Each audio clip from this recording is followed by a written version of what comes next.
nyeritain si MC-nya yang direinkarnasi ke isekai. Ah, boring isekai mulu, palingan juga ngebosenin.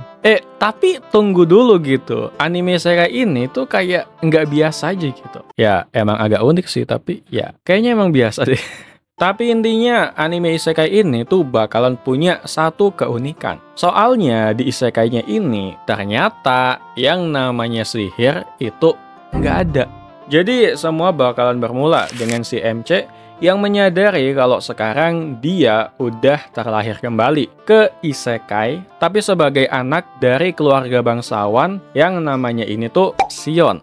Nah, dari bayi, Shion atau MC kita ini tuh emang udah semangat banget gitu. Karena ya dia mikirnya ke depannya pasti dia bakalan bisa gitu mempelajari berbagai macam sihir di dunia ini. Sampai semuanya pun berubah. Ketika pada suatu hari, dia pun akhirnya baru tahu gitu kalau ternyata di isekai ini yang namanya sihir itu nggak ada.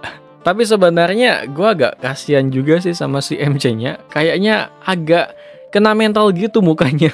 Pas tahu kalau ternyata di isekai ini tuh nggak ada sihir. Dan ya pokoknya singkat cerita, setelah dia mengetahui hal tadi, suatu hari kakaknya itu ngajak dia ke sebuah danau. Yang mana danau ini tuh aneh banget.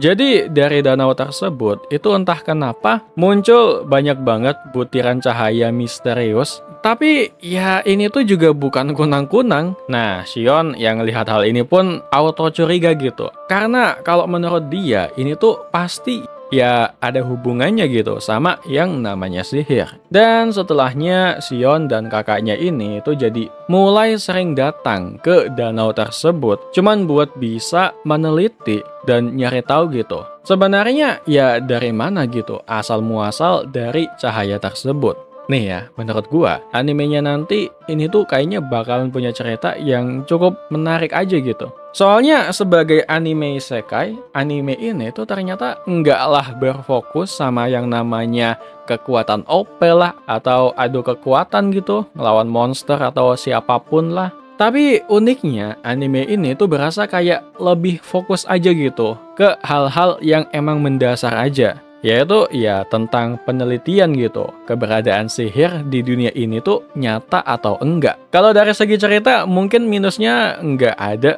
kecuali unsur incestnya gitu ya. Ini tiba-tiba ada unsur-unsur kayak gini ya gitu. Buat judul animenya Magic Maker Isekai Maho no Sukurikata. Dan oke lah, jadi mungkin segini aja dulu dari gua buat rekomendasi atau info anime kali ini. Kayak biasanya koreksi videonya kalau gua ada yang salah ngomong. Thank you udah nonton sampai selesai. See you next time. And mata nih.